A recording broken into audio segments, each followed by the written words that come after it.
You're listening to the Spark Radio Network, Internet radio like you've never heard before.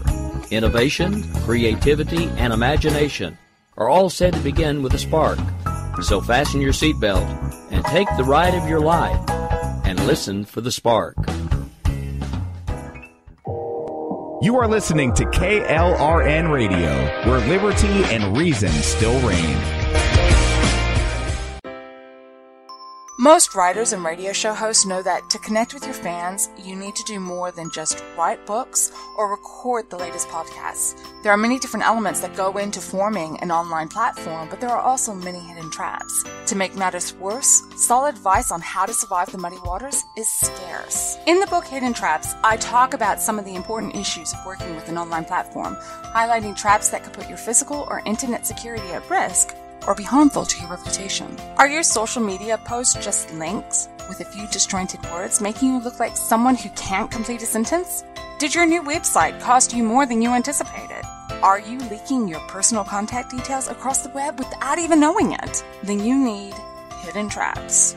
Hidden Traps is now available in paperback and ebook from a variety of retailers, including Amazon, Barnes & Noble, and Kobo. Visit blackwolfpublications.com for more details.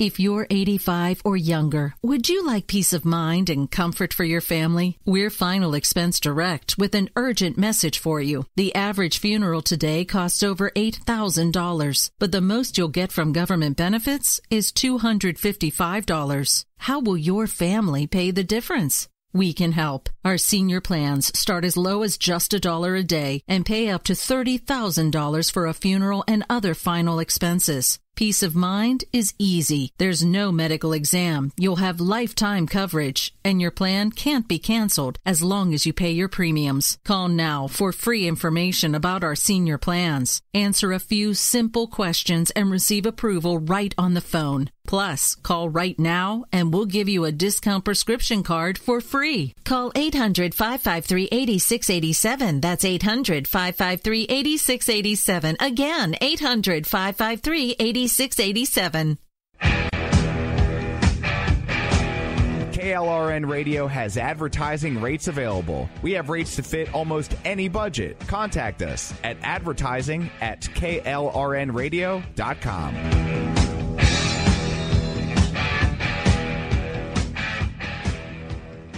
Everyone loves liberty. Our rights come from God, not the government. So why are you letting other people tell you what's best for your healthcare? Exercise your freedom with Liberty Health Share. Liberty Health Share is a community of people who voluntarily share one another's medical costs. Liberty Health Share is founded on the idea that most people truly want to help one another. Healthcare sharing allows members to do just that as a true community that supports one another in times of need. Liberty believes people should make decisions for themselves and their families. Members are able to take back the freedom to make their own decisions about their healthcare. Freedom from guilt or doubt about how your money is used. You have the freedom to direct your healthcare, not to be dictated to by bureaucrats. Stop letting others tell you what to do and join a community of like-minded people. Exercise your freedom. Join Liberty Health Share and take back the control of your healthcare while helping those around you. Call Liberty at 855-58-LIBERTY. Again, that's 855-58-LIBERTY for more information, or you can check them out at libertyhealthshare.org. Again, that's libertyhealthshare.org.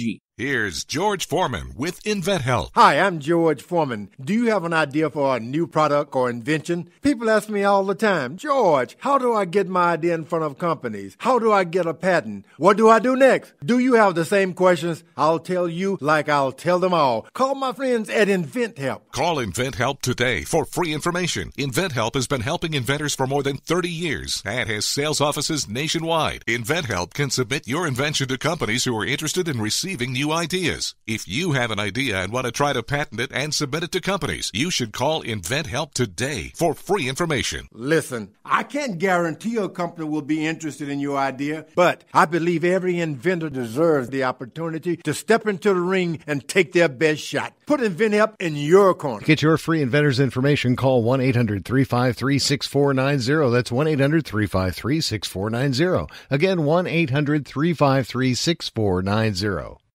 At St. Jude, a family never sees a bill at all. It's like the world has been lifted off of your shoulders. St. Jude Children's Research Hospital. Finding cures. Saving children. Learn more at stjude.org.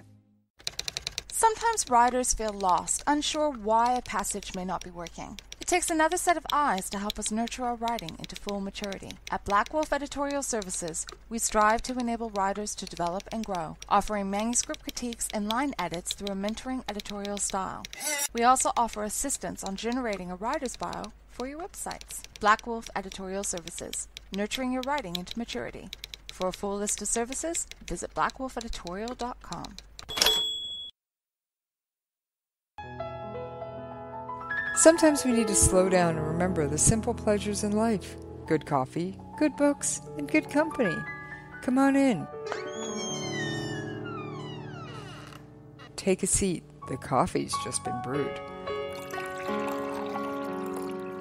Let's see who we have in the coffee shop today. All right, as I look around the coffee shop, who do I see? Tanya Binford. How are you? I'm great. How are you today? I am doing just fine, and it looks like there's a book on that table with your name on it, Crossing the Wake. Yeah. Wow, so tell me about your book. What genre is it? It's a memoir. It's about my 5,000-mile journey circumnavigating the eastern United States on my 25-foot boat. Wow, that sounds fascinating. It really does. It was quite the trip. I'm sure it was. So, first of all, what kind of boat was this that you were circumnavigating the East Coast on? Well, it was more than the East Coast. I went up into Canada and down the rivers across the Gulf and back up the East Coast. Oh. So the boat was a 25-foot Ranger tug, which is considered a pocket cruiser.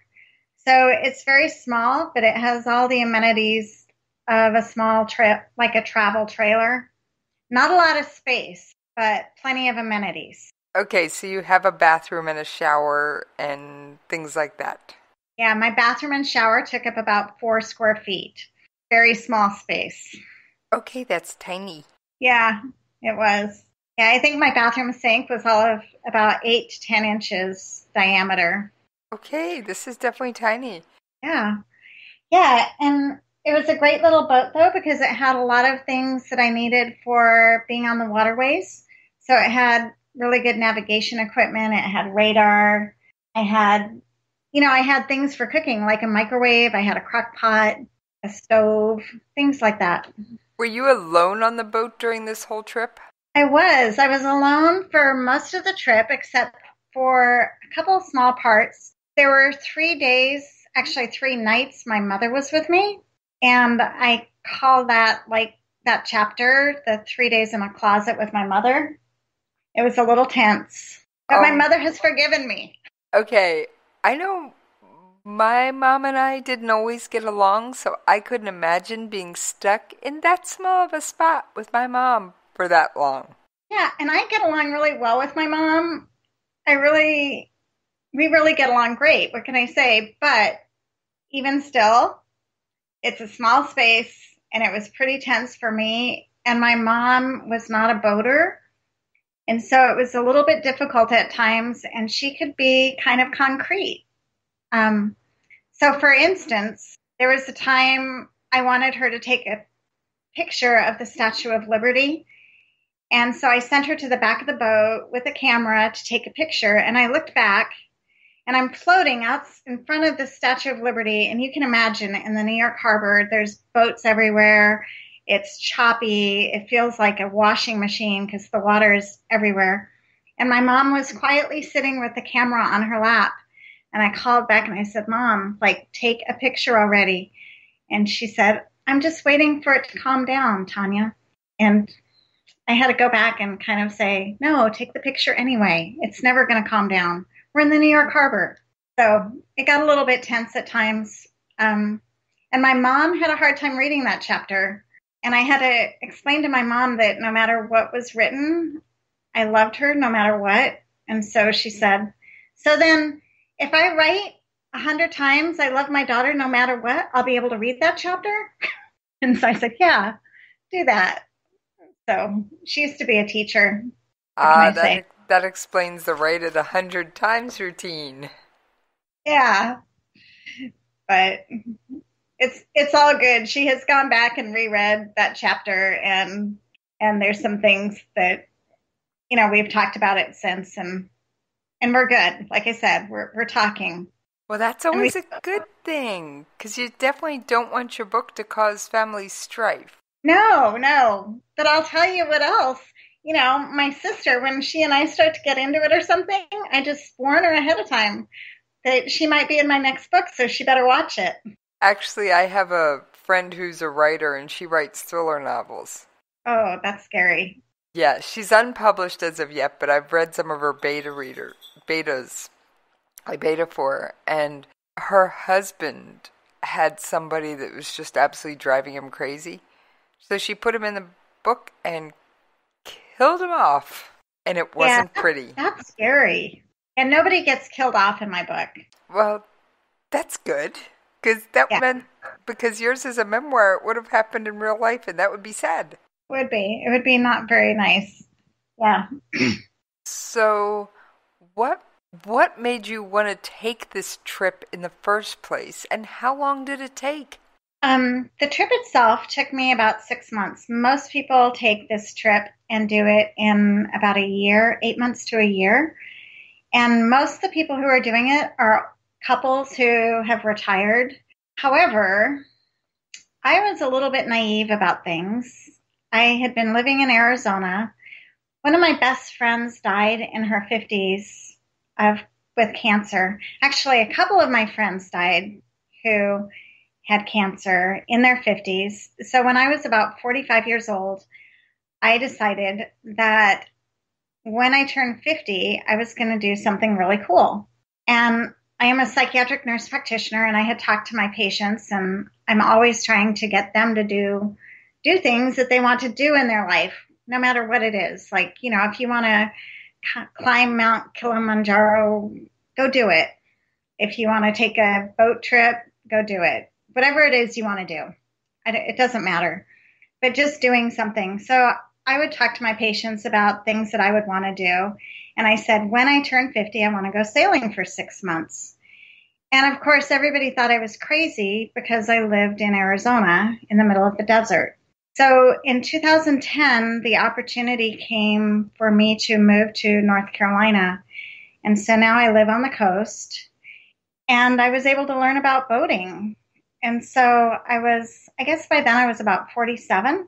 And so I did a little bit of boating.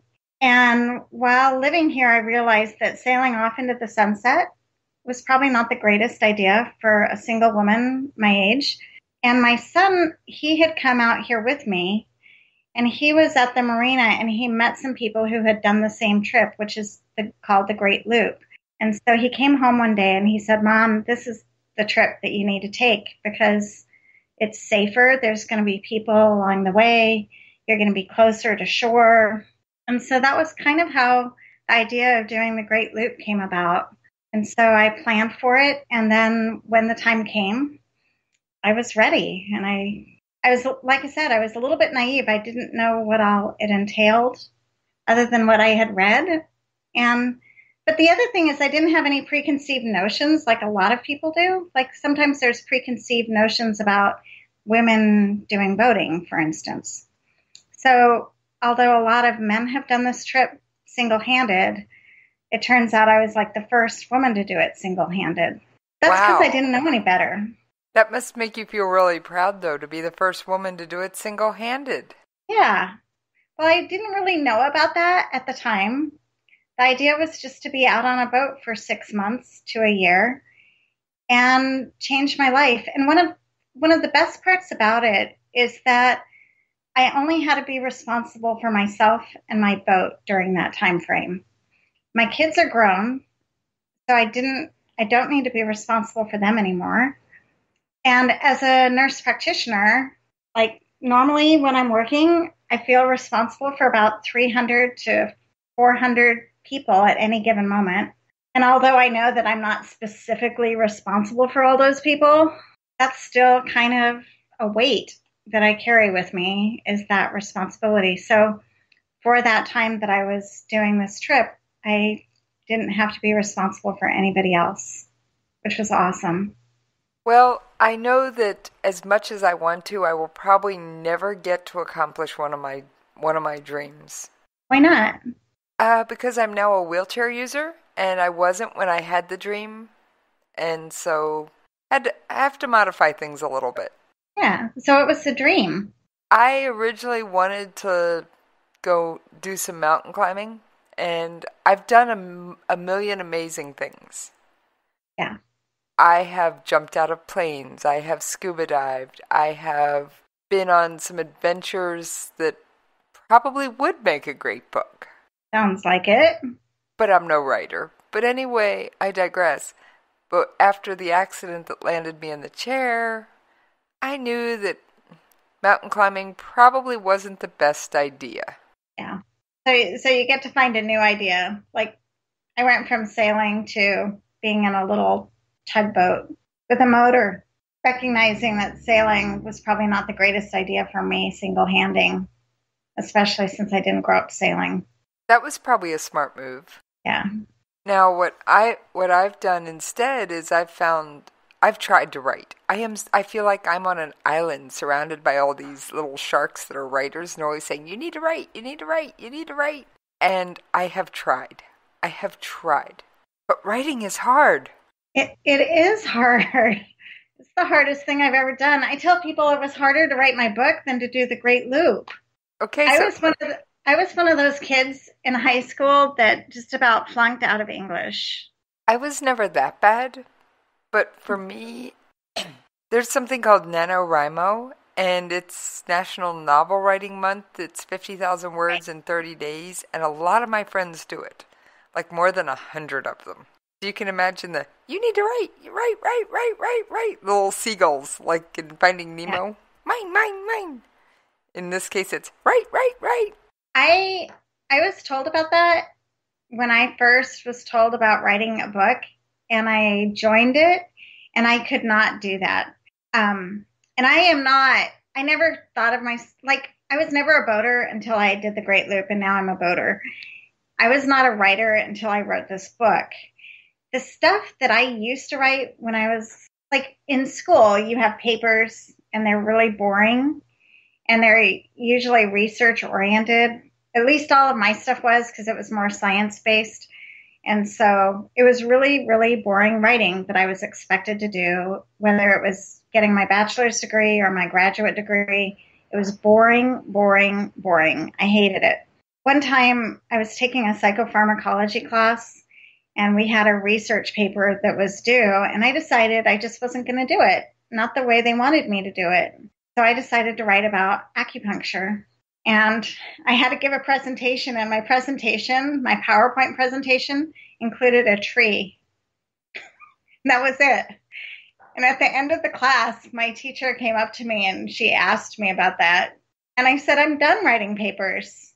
I'm sick of it. I hate this writing. And so she said, well, do you want to do over? And I said, no. She says, I'm going to have to give you a grade lower. You're an A student. I'm going to have to give you a B. And I said, that's fine. Go for it. Give me a B. I don't care. I'm just so tired of writing boring papers. And so that was the last of my writing until I wrote a book. And then my book did really well, and I even got an award for it. So I guess now I'm a writer. Well, actually, I'd say you're an author. Yes, because you're a published writer. Yes, absolutely. So what award did your book win? It won a Seven Sisters Book Awards, and the Seven Sisters Book Awards go out to women writers writing about women's stories. So I chose that to compete in because it just seemed like it was a perfect fit for my book. And then when I won, that was awesome. I actually went to our local coffee shop, and for a whole day, I bought everybody who walked in got free coffee to celebrate. Oh, that's cool. That's cool. I'm a fan of coffee shops. What can I say? I know, right? As you can see, I named my show Jessie's Coffee Shop. I know. Well, and everyone should be able to walk into a coffee shop randomly and get a free cup of coffee. There's nothing better than that. I think it's awesome. Yeah. Yeah, I was pretty excited about that. All right. So are you self-published or traditionally published? I feel like I'm a combination because although I am self-published, I did go through a publishing house. I went through Mill City Press, and I wanted to do a lot of things that traditional publishers do. So, for instance, a lot of people who self-publish will do print on demand, where they can just print one book at a time or 50 books. And I chose to do offset printing, which meant that my first print run was about 1,500 books, and I paid for it up front. But my book has the look of a book that you would find in any bookstore. And like if it's sitting next to a New York Times bestseller, my book fits in with those books as far as the look goes. And that was really important to me. I spent, I think, even more fun than writing the book. Okay, writing the book wasn't that fun. It was really hard work. But the fun part of the book was actually the cover design and getting the cover together and the artistic part. I really enjoyed that. A friend of mine... So you had some say in the cover. Absolutely, yeah. I felt like a project manager when it came to the cover design. Tell me about it. So my cover design, I wanted a picture of my boat, and somebody in my writers group had suggested that my boat looked like it was in choppy seas. And so what I did is I took my boat and I went to a graphic designer and I took a picture of my boat and I had the graphic designer overlay it onto a picture of choppy water with clouds in the background. And then I took that and I took it to a friend of mine who's a painter, who's an artist, an amazing painter. And I had him paint the picture. And then from there, the company that I worked with, Mill City Press, they took his painting, which I sent them like a JPEG or whatever of that picture. And then they came up with some cover designs. And so we narrowed it down to like 4 cover designs. Then I took it to about 50 different people and asked them which one they liked best. And there were actually 2 that worked really well. And so between those 2, I had to pick one. And so I took them and I went to my local bookstore and I set them up, at the bookstore next to other books and looked at it and figured out which one really popped out the most. And so that's how I came up with my cover design. It was really fun. It was a good process. That does sound like a fascinating story, and I think that's the most work I've ever heard of someone putting into a cover design. Well, like I said, I think the cover design was a lot more fun. The writing is it's really difficult for me. It's the hardest thing I've ever done. I think you're the first author I've had on the show who has admitted that writing is hard work. It is. It's really hard work. I am easily distracted. So sitting and writing it's just hard for me. And then I was a really bad writer. A really, really bad writer. Embarrassingly bad, I think. But I joined a writers group, and my writers group really helped me develop my writing. So when you have 5 people critiquing your writing, it can be a little bit overwhelming. And I had to get myself a black and white printer because of all the red that would come back on my writing when they would critique it, because my feelings would get hurt. But it helped me become a better writer, so it's all good.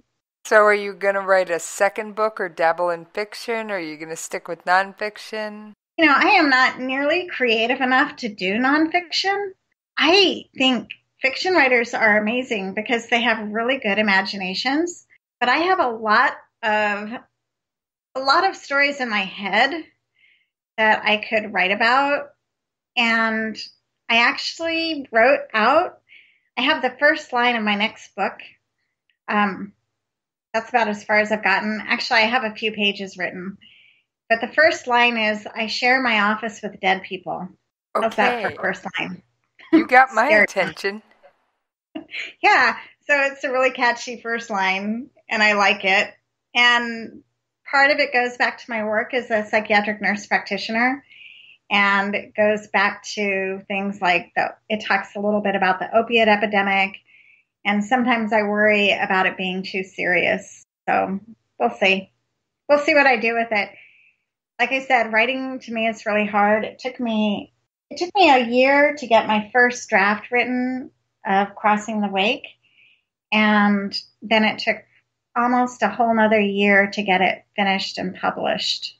So it was a whole 2-year process. Now, before you submitted it to the publishing company, aside from your writers group, did you hire a professional editor? Yes. Actually, our writers group is very much into getting things done professionally. So most of the people in our group, we hire people not just to help us with cover design, but we all hire editors. So I hired about 3 different editors. One of the editors, I forgot what they're called, developmental editors. So a developmental editor helps you look at how things are going together. So I did that. I had another editor who I hired, and she was the most expensive editor I had, and she was not a very nice person. She was brutal, and she would probably be better for somebody who's working on a dissertation. And she would write me these emails saying, do more research, do more research. Finally, I emailed her back and I said, what am I supposed to do? Research my soul? I was really irritated with her. And then she wrote me back that was the best writing she had seen of mine. So we didn't get along all that great. And so after her, then I hired another editor who was really awesome. And she was really supportive and encouraging. And I didn't, there were things that she would say that I didn't necessarily follow along with.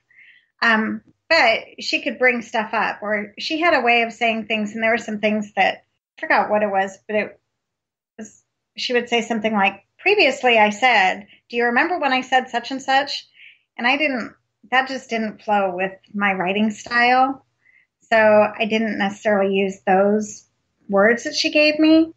But whenever she brought up a section of my book or a paragraph or a line that didn't make sense, I definitely tried to change it and make it so it did make sense. But it also had to stay it had to still sound like me talking, not somebody else talking. Does that make sense? Makes perfect sense, to quote my dear host Kitty, who is thankfully curled up napping. Awesome. We put her to sleep. Great. Yes, Mr. Host Kitty has pawed off and found the recliner. A good place to be. Yep. Yeah, so having your own voice was really important also, and not getting too caught up in other people's edits, because then their voices will come through. So I learned a lot. Yeah. So was joining the writers group something that really helped you? And how did you find the writers group that you joined? Because you weren't involved in the writing community working on this novel, this novel for a couple of years. It was just one of those, okay, I'm going to write my memoir. Exactly. So finding a writers group was hard. We have a retirement community here called St. James, and I do not live in that community. However, they have like a newsletter that they circulate throughout their community. And I think it's an online newsletter, and they have advertisements. So I had a friend of mine put in an ad saying that I was looking for a writers group. So my friends knew that there were other writers in that community. And so I was able to contact them through that. And then I had to, in order to join the writers group, they kind of questioned me about how serious I was about writing, because our group is very specific. You have to write to publish. So it's not like a writer's group because you want to have a blog or for some other purpose. It's writing to publish a book. So then they made me do a writing exercise, and I had to present that, and I had to answer the questions, and then they let me join their group. I think it's great that the writers group had a very specific and almost singular focus because like I said before, I'm surrounded by writers and authors. I can't do it. I've tried, but I can't. But anyway, I've also heard about the drama that goes on in their writers group because some of them want to be hobbyists, others want to publish. Then they get into the spats over self versus traditional publish, and it's like, okay, I'm taking my headphones off and picking up my Kindle and going back to my own little world, and I'll let you guys sort it all out. Right. Yeah, we have a very focused writers group, and we were also very goal-oriented. So we would meet like twice a month, and it was very goal-oriented. So if you showed up, before we ever showed up to our writers group, we would have to submit online some of our writing, even if it was just a few pages, to have other people in our writers group critique it. And it was also a fairly small group, so there was about 6 of us at the time. And so there was always stuff to critique. And not only were you being critiqued, but you also were expected to critique everybody else's work. So it took time to do. And we also questioned each other about our goals. Like, what is your goal before our next writers group or before we meet again? What are you going to have accomplished? And so even taking into account things like vacations, we kept each other on track. And our writers group has, I think, published about 9 books. Most of them are fiction. So it's good. And the guys in our group tend to do like the murder mystery kind of books. Are you still part of that writers group? I am. And our writers group has taken a little bit different focus. Now we have like a meeting. One of our meetings is focused on marketing and publishing, and the other meeting is focused on the writing. The other thing that we do is if somebody goes to a workshop for writing, they will bring back and share what they've learned from that workshop.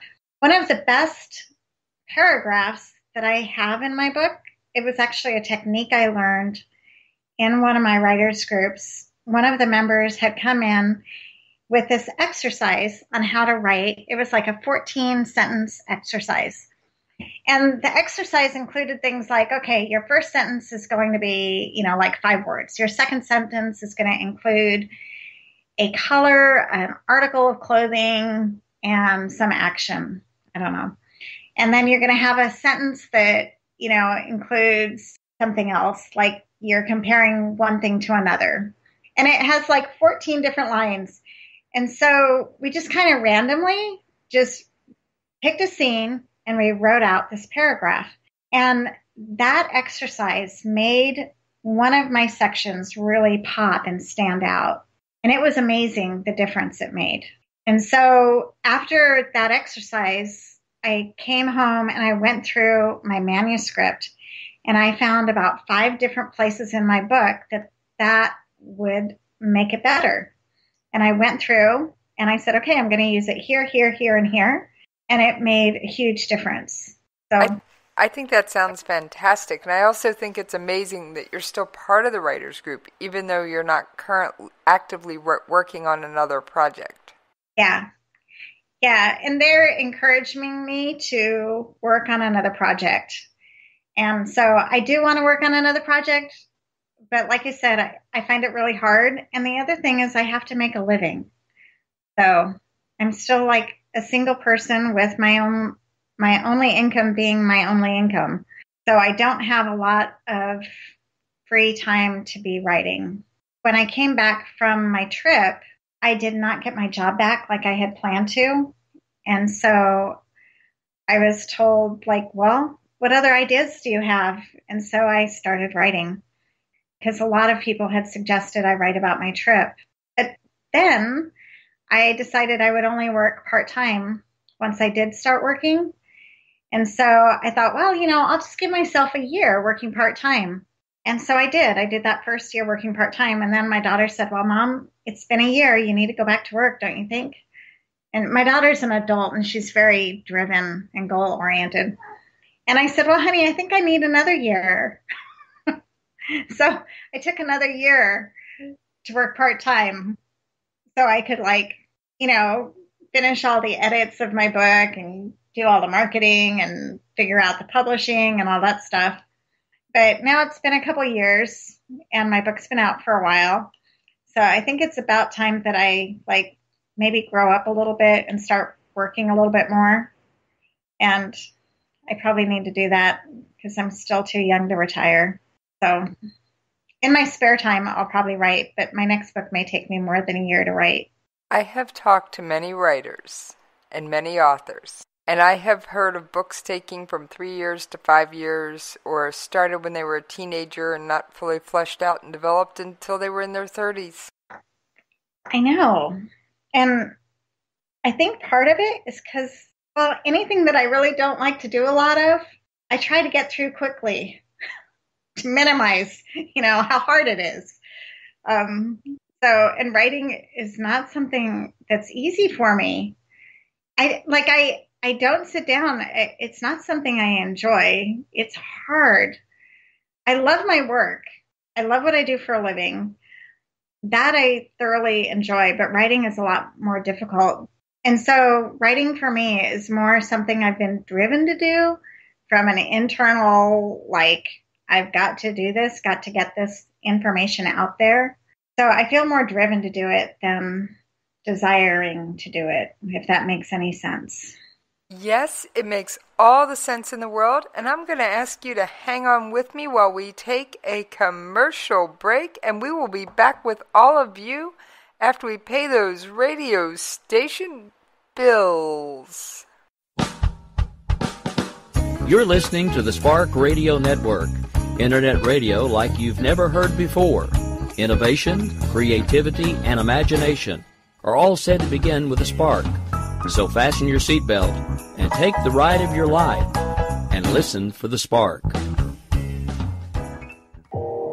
You are listening to KLRN Radio, where liberty and reason still reign. Most writers and radio show hosts know that to connect with your fans, you need to do more than just write books or record the latest podcasts. There are many different elements that go into forming an online platform, but there are also many hidden traps. To make matters worse, solid advice on how to survive the muddy waters is scarce. In the book Hidden Traps, I talk about some of the important issues of working with an online platform, highlighting traps that could put your physical or internet security at risk or be harmful to your reputation. Are your social media posts just links with a few disjointed words, making you look like someone who can't complete a sentence? Did your new website cost you more than you anticipated? Are you leaking your personal contact details across the web without even knowing it? Then you need Hidden Traps. Hidden Traps is now available in paperback and ebook from a variety of retailers, including Amazon, Barnes & Noble, and Kobo. Visit blackwolfpublications.com for more details.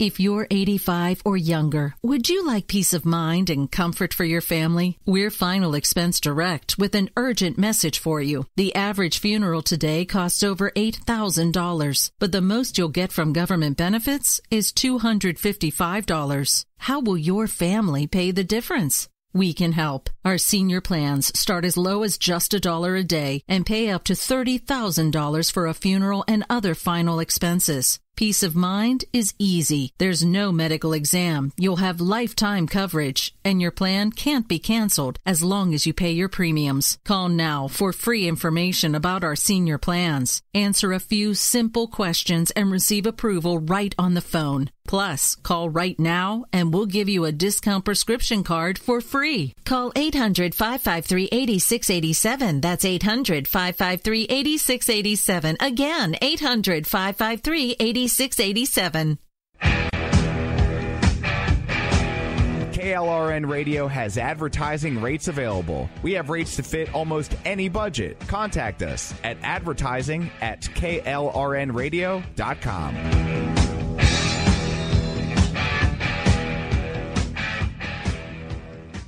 Everyone loves liberty. Our rights come from God, not the government. So why are you letting other people tell you what's best for your healthcare? Exercise your freedom with Liberty Health Share. Liberty Health Share is a community of people who voluntarily share one another's medical costs. Liberty Health Share is founded on the idea that most people truly want to help one another. Healthcare sharing allows members to do just that as a true community that supports one another in times of need. Liberty believes people should make decisions for themselves and their families. Members are able to take back the freedom to make their own decisions about their healthcare. Freedom from guilt or doubt about how your money is used. You have the freedom to direct your healthcare, not to be dictated to by bureaucrats. Stop letting others tell you what to do and join a community of like-minded people. Exercise your freedom. Join Liberty Health Share and take back the control of your healthcare while helping those around you. Call Liberty at 855-58-LIBERTY. Again, that's 855-58-LIBERTY for more information, or you can check them out at libertyhealthshare.org. Again, that's libertyhealthshare.org. Here's George Foreman with InventHelp. Hi, I'm George Foreman. Do you have an idea for a new product or invention? People ask me all the time, George, how do I get my idea in front of companies? How do I get a patent? What do I do next? Do you have the same questions? I'll tell you like I'll tell them all. Call my friends at InventHelp. Call InventHelp today for free information. InventHelp has been helping inventors for more than 30 years and has sales offices nationwide. InventHelp can submit your invention to companies who are interested in receiving new ideas. If you have an idea and want to try to patent it and submit it to companies, you should call InventHelp today for free information. Listen, I can't guarantee a company will be interested in your idea, but I believe every inventor deserves the opportunity to step into the ring and take their best shot. Put InventHelp in your corner. Get your free inventor's information. Call 1-800-353-6490. That's 1-800-353-6490. Again, 1-800-353-6490. Every day, the men and women of the United States Marine Corps stand ready to defend the American way of life. The few, the proud, the Marines. At St. Jude, a family never sees a bill at all. It's like the world has been lifted off of your shoulders. St. Jude Children's Research Hospital. Finding cures. Saving children. Learn more at stjude.org. Sometimes writers feel lost, unsure why a passage may not be working. It takes another set of eyes to help us nurture our writing into full maturity. At Black Wolf Editorial Services, we strive to enable writers to develop and grow, offering manuscript critiques and line edits through a mentoring editorial style. We also offer assistance on generating a writer's bio for your websites. Black Wolf Editorial Services, nurturing your writing into maturity. For a full list of services, visit blackwolfeditorial.com. All right, thank y'all for hanging in there with us while we paid those radio station bills. Unfortunately, it is a necessity. And Tanya is still here with me. So Tanya, you are a nurse practitioner and you specialize in psychiatry. How did that impact your writing? Initially, when I was writing, I did not necessarily want to bring in that part of me into my writing. However, when you're writing a memoir, it's very, very, very personal. And so people in my writers group really pushed me to bring that aspect into my writing. And so there are parts of my book where I talk about suicide and how it affected me personally. So it's very personal. And the other part about it is that all my patients that I left back at home when I went on my trip, they all knew that I was leaving on a trip and I was going to be gone for 6-8 months, a year, however long. They followed along on my trip. And so every once in a while I'd hear from people or hear from my office, or I'd get a phone call and somebody would say hello, and that was really great. And so I tried to bring that part into my writing. But I think the biggest part of my writing, there's a whole section that I call my Blue Moon section, which is about a patient that I had many years ago who committed suicide. And she did it on a blue moon at the end of July. So it really affected me a lot as a psychiatric nurse practitioner. And so I was sitting at Anchor and, it's hard not to look up at the moon and know that this same day, even though it's been years, and you still think about those things. So I did. I brought a lot of that with me on the trip, and it shows in my book. So there were things I had to minimize a little bit because sometimes it would get too heavy. So I didn't want it to be too heavy. But on the other hand, that's definitely a part of who I am. And I can't leave that outside the door. It's part of me. Well, just like my friends will tell you, I probably bleed red, white, and blue or stars and stripes because patriotism and love for this country is definitely part of me. So you can't leave things like that at the door. It has to come through somehow. Right. Yeah. So it was definitely a part of my book. And I've been doing a lot of book clubs. So I've probably done maybe 10, 15 book clubs. And every one of them is very different. And what I like about them is that everybody asks different types of questions. And so I've been to some book club groups where the conversation has been about suicide and suicide prevention and what do you do if a family member has been suicidal. And although those are rare in the book clubs, a lot of the questions they're all different. All the questions are usually different. But what I do for a living has definitely been brought up in my book club meetings. I think it's fantastic that you have the ability to almost talk to people who wouldn't normally ask a question in maybe a professional medical setting, but because you're there as an author at a book club, they get a chance to ask that question of a medical professional with the right knowledge, and it may spur them on to either get help or to get their family member help. So I think that's an outstanding outreach. Yeah, it's been good because I think in general, suicide is a topic that doesn't get talked about very much. And yet it's when you have known people who have committed suicide or hurt themselves, it's hard. And part of it has to do with society and how we view suicide or even how we view mental illness. I work in public mental health. And so my view of public mental health is very different than everybody else's view of public mental health, right? But even just being able to talk about it is a good thing. So yeah, I definitely have it in my book, and I definitely am more than happy to talk to anybody who asks me questions about it. Well, since you brought it up, would you mind, since you are a professional, telling people some of the signs that they can maybe watch out for if they're worried about a friend or a family member? Yeah, well, one of the things that sometimes happens is, of course, if somebody is threatening suicide, that's always a sign to get help. And I am not one to just say, oh, don't do that, or let's not talk about it. I think if somebody's talking about it, you should definitely get help.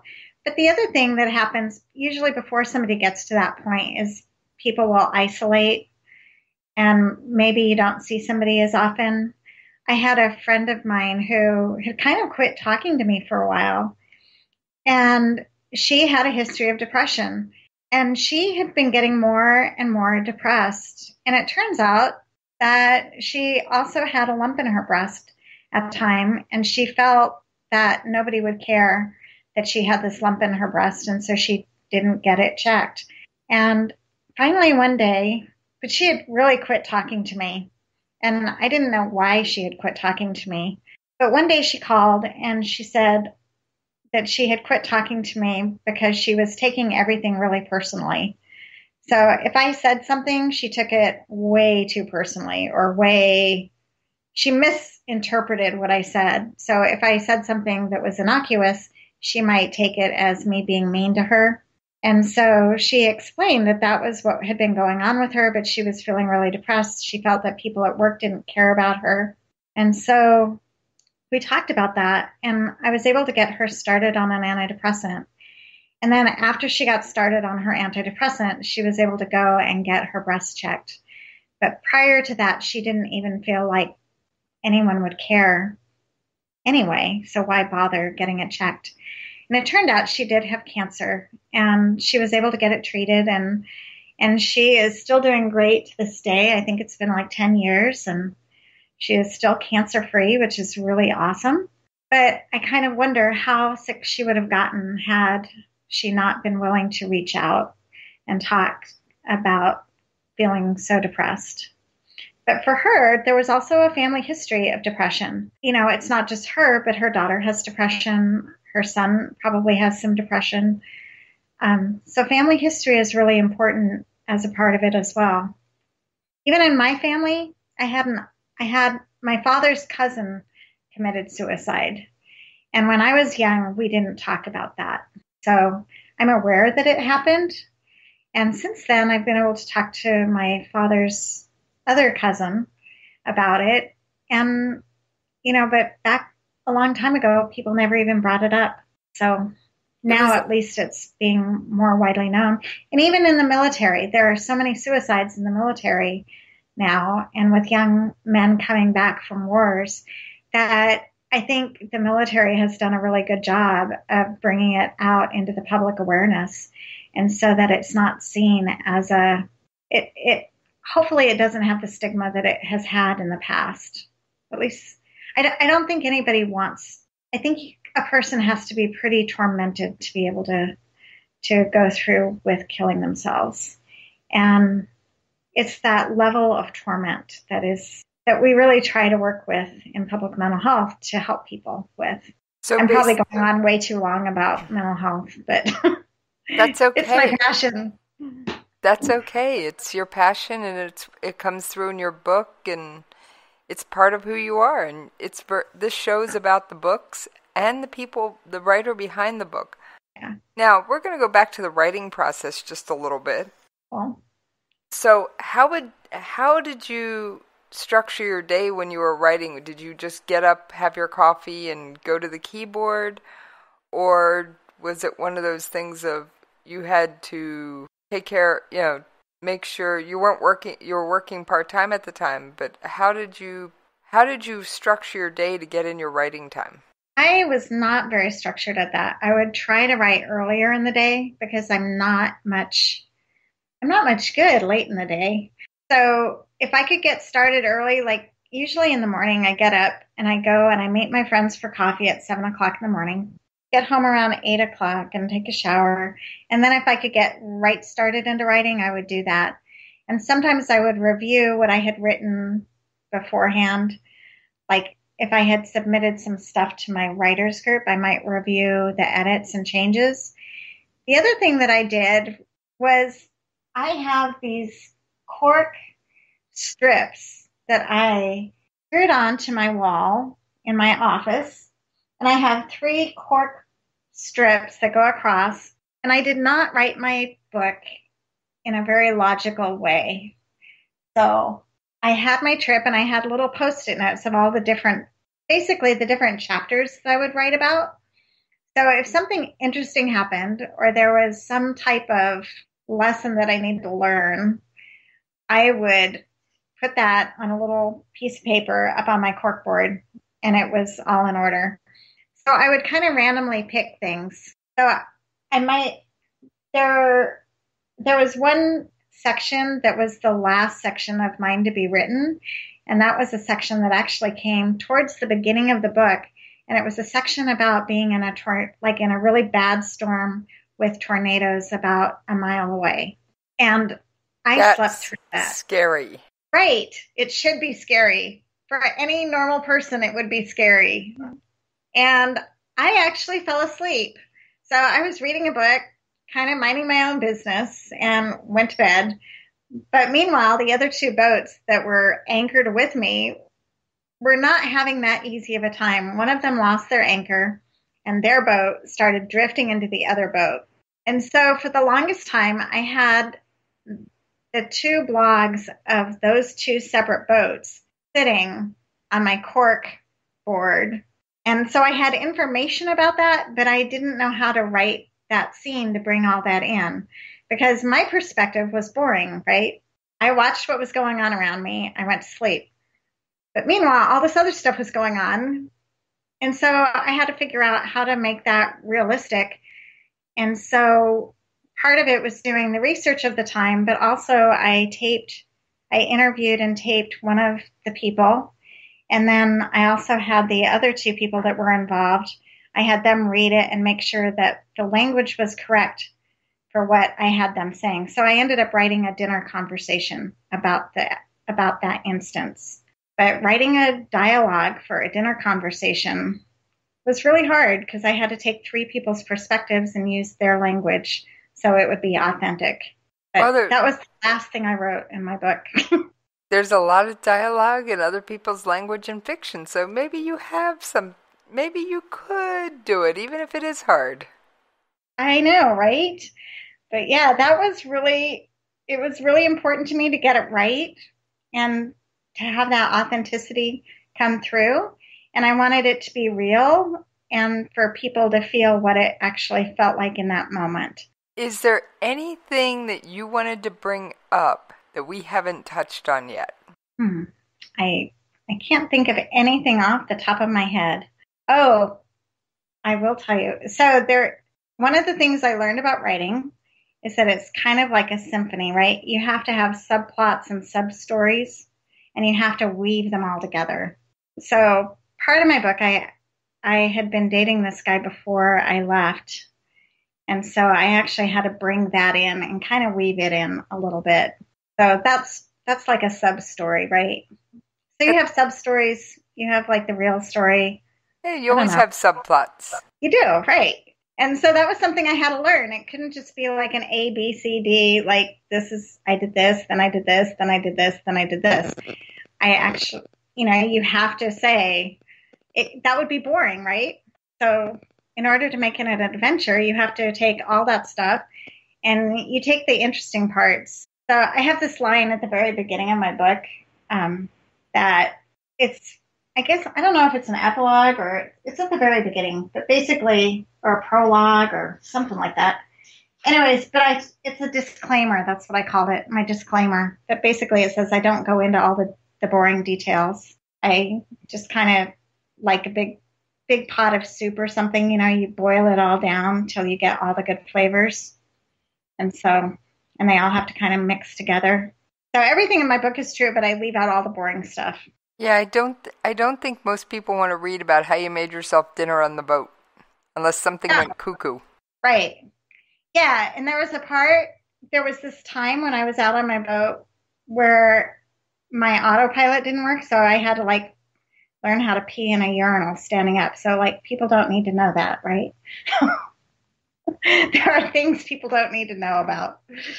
You just told them, but it's kind of a funny thing to have on the interview. Right, I know, but it's like you learn all kinds of things when you're out there on the water. So, well, I have to say, and I've said on air many times, as a wheelchair user, my whole life changed, and I had to learn whole new ways of doing things. I don't always share that much of those new skills when I'm, I learned this and I learned that. I don't talk about that on air. I just usually boil it down to, I'm a tough cookie and it takes a lot to make me crumble. Exactly. Yeah, I think I'm a tougher cookie now that I've done this book and that I've gone on my trip. So did the boyfriend support you during your trip, or did you guys break up before you left? We broke up before I left, but he would always call at the most, he always had this incredible timing with his phone calls, right? And even to this day, he's still very supportive of my book. He was supportive of the trip. He was supportive of my book. He got married. And so he's often married. But it was always amazing because in the book, which was so true in life, he would always have that impeccable timing of when to call. So that had to be a part of it because it was a part of it, right? Exactly. All right, at the end of every interview, I always ask an author to give out all their social media information. So I have a Facebook page, which is called Crossing the Wake. And I also have a website, which is crossingthewake.com. Really easy. It's the title of my book. Yeah. All right. Well, for those of you who would like to be on the show or contact me or any reason, you can find me on Twitter at Jessie's POV. Or you can email me at the station, jessiespov@klrnradio.com. I think it is time for me to snatch that copy of Crossing the Wake off the table, pour myself a cup of coffee, and settle down with a good book. And I will see you guys on the next episode of The Coffee Shop.